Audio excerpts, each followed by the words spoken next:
Puis on regardait des films de Jackie Chan, nous, donc on voulait reproduire en vrai ce qu'on voyait à la télé. Et donc on se croisait, on se mettait d'accord. Mais je me suis beaucoup engueulé avec mon grand frère.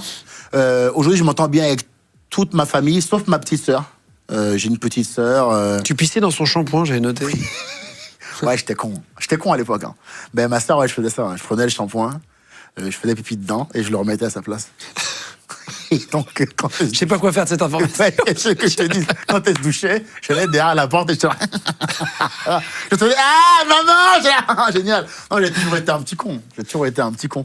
Je m'entends bien avec mes frères et sœurs maintenant, sauf une, avec qui on s'entend pas du tout. Et voilà, c'est comme Et ça. t'as connu les 11, du coup, enfin les Je connais les 11, je suis rentré au Bénin à plusieurs reprises, j'étais avec eux cet été, j'ai vu tout le monde. De toute façon, mec, une fois que le vieux est mort, il faut qu'on fasse de la succession, on discute, on se met d'accord avec les enfants, parce qu'il y en a un qui a 3 ans. Hein. Oh, waouh. C'est-à-dire que là, mon père est mort à 72. C'est-à-dire qu'il a mis un but à 69. Donc on est quand même sur un des plus grands joueurs de l'histoire. Il met un coup franc enroulé comme ça à 69e, quoi. C'est rien à foutre, quoi. Bon, mais comment t'as su, ils se sont déclarés à la mort de ton papa? Comment t'as découvert à la mort de mon père, je savais que tout le monde existait un peu avant, parce que d'abord j'ai des sœurs, des petites sœurs, des jumelles qui m'ont écrit, parce que moi j'ai commencé à percer un peu sur les réseaux bien avant tout ça. Donc j'ai commencé à avoir des messages de suite tes sœurs, donc moi je vais faire ouais super, m'en va les couilles, pour me rendre compte que finalement c'était une vraie histoire quoi, c'était vraiment mes sœurs. Ouais. J'ai une sœur qui est à Londres, Georgette, qui vit à Londres, qui parle anglais. Voilà, qui parle moins bien le français, mais qui parle surtout anglais. J'ai deux jumelles, en dessous une petite sœur, et puis il y a 2 garçons à la fin, Chegou et Keren. Et tu vas On est une grande famille de 11 enfants. C'est génial, ça. Ouais. Oui, parce que en fait, d'abord, je pense que le premier cercle de solidarité au monde, c'est la famille. Même si on s'entend pas toujours, même si ceci, même si cela, on a quand même plus de facilité, excepté si ton oncle t'a prise dans le désert à la suite de ton plein gré, t'as compris, ça je prends pas ça en compte. Mais si on revient dans les standards, ça reste un endroit où on est plus facilement accepté que partout ailleurs. Donc je trouve quand même bien qu'on soit quand même nombreux. Ça me fait quand même plaisir de retourner, de les voir tous et de les voir évoluer.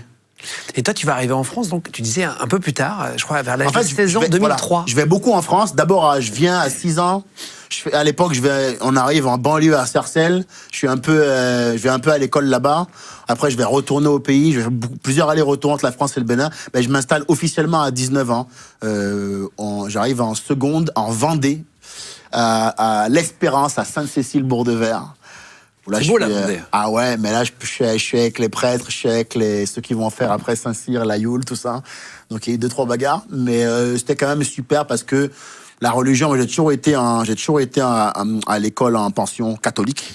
Donc, ça m'a quand même donné une notion très ancrée du bien et du mal. Ça veut dire que j'ai ce truc presque chevaleresque en moi de... Limite, je suis prêt à clamser pour ce en quoi je crois, quoi. Tu vois ce que je veux dire? J'ai vraiment ce truc-là presque biblique en moi. Ouais. Il y a ce truc de, je préfère mourir debout que vivre à genoux, quoi. Ça, c'est vraiment un truc qu'on m'a ancré, moi, dans ma tête. Ce qui va donner toute la latitude au combat que je mène plus tard. Voilà. Et tu vas arriver donc à la fin définitivement. Pourquoi? C'est avec ton père, c'est ça qui va devenir ambassadeur. Il va oui, donc il va être ambassadeur exactement, du Bénin en France. Voilà, il va passer ambassadeur du Bénin près la France. Il va couvrir également 14 pays européens. Voilà, Portugal. On le voit d'ailleurs, il y a des images, des photos de mon père qui donne ses lettres de créance à la reine d'Angleterre. On le voit avec tous les différents présidents. Ouais, donc à ce moment-là, je m'installe directement en France. En France, et tu vas découvrir donc vraiment ce que c'est que de vivre en France. Tu t'habitues vite. Ouais, parce que c'est quand même, pour moi, qui ai vécu la pension, les coups, les fouets, tout ce que tu veux, c'est quand même beaucoup plus cool. C'est quand même beaucoup plus cool. Là, quand j'arrive en pension à Sainte-Cécile-Bourg-de-Vert, le problème des gens est qu'il y a encore cordon bleu. Putain, on a mangé cordon bleu hier, cordon bleu aujourd'hui. Moi, je suis là, mais donne ton cordon bleu, frérot. Donne-moi ce cordon bleu. Plus tard, étudiant, je vais découvrir étudiant plus tard que t'appelles un numéro, il y a un blanc qui vient avec une pizza et il te la livre et il dit, est-ce que vous voulez la sauce piquante avec? Donc je me dis quand même quel accueil. Tu te dis qu'on est parfois dans un monde où on s'invente des problèmes dans un pays où il n'y en a pas beaucoup? C'est toujours une question de point de vue, ça paraît évident. Et donc forcément pour moi, qui suis béninois et qui ai vécu la difficulté, parce que mon père voulait que je la vive. C'est à la fois une décision parentale dure, mais je me demande si ça ne me bénéficie pas aujourd'hui par ailleurs. Parce qu'en fait, depuis le départ, quand je suis arrivé moi dans le monde de l'humour, le curseur de souffrance, je ne l'ai jamais mis au même endroit que les gens. Hein. Mais jamais, Guillaume. Hein. C'est-à-dire, à chaque fois, j'étais là, c'est dur ça. Bah putain, allez, force à toi. Bah oui, parce que c'est vrai, mec. C'est-à-dire que j'ai jamais authentiquement mis le curseur souffrance au même endroit. J'ai une résilience, a priori, bien supérieure. Ouais, bien sûr. Moi qui ai cordon bleu 8 fois dans la semaine, ça me pose pas de problème. Encore maintenant, d'ailleurs. Ce qui explique ma surcharge pondérale. Est-ce qu'il y a un truc qui t'a manqué?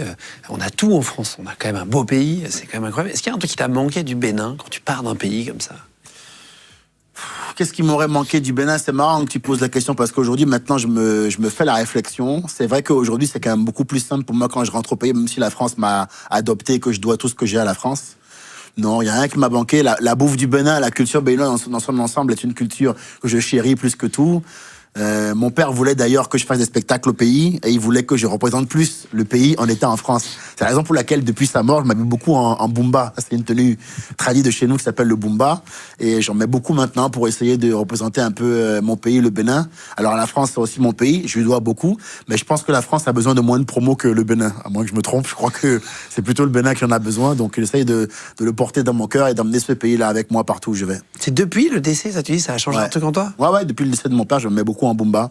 Avant, j'étais plutôt Team Jordan, casquette à l'envers, pas casquette à l'envers, mais tu vois, gilet, basket, j'étais beaucoup là-dedans. Plus européen? Oui, ça m'arrive. Ou américain d'ailleurs? Oui, européen, américain, en tout cas occidental, tu vois. Mais maintenant, je ressens le besoin de porter un peu plus la part africaine à laquelle j'appartiens et qui est en moi, quoi. Parce que la mort de mon père, ça m'a quand même chamboulé sur beaucoup d'aspects. Et donc je me suis dit, vas-y, fais un effort. Même si vous parliez peu à la fin, on va en reparler, mais tu vas faire des études de droit au départ pour faire plaisir à ton père. Ton père, il dit, bon, allez, moi je suis ministre, diplomate, de haut vol, d'ailleurs, 14 pays en Europe. Haut vol. Oui. Il te dit, tu vas faire comment? Et tu vas accepter au début? Sinon, je décède au départ. Donc c'est quand même mieux d'accepter. Et mon père est avocat de formation, comme je t'ai dit. Il a créé un grand cabinet chez nous. C'est une référence en droit. Il y avait 300 avocats, tout l'ordre des avocats du Bénin à l'enterrement de mon père, parce que c'était une référence, il y avait plusieurs jurisprudences importantes. C'est une référence dans le droit chez nous, à la base. La base, c'est ça. Un peu comme Sarko, à la base, c'est un avocat. Et après, il a fait de la politique. Donc, il voulait qu'on soit avocat, et parce qu'il avait créé un cabinet, mon nom et fils, mon grand frère et moi devions être avocats pour reprendre le cabinet et gérer les affaires familiales avec nous. Parce que chez nous, c'est une société qui est encore assez patriarcale, pour le coup, phallocratique. Et donc, au Bénin, les féministes se cachent encore. Mais par contre, c'est vrai que oui, c'est très axé sur les garçons. Ouais. La société est organisée différemment, quoi. Mais tu vas le faire, ces cours de droit, ou tu vas ne pas y aller, finalement? J'y vais, mais concrètement, je me cuite quand même pas mal la gueule. Hein. En France, tu vas? Oui, je suis à la fac en France. Je fais l'ICES, l'Institut catholique d'études supérieures à La Roche-sur-Yon, où j'ai mes 2 premières années.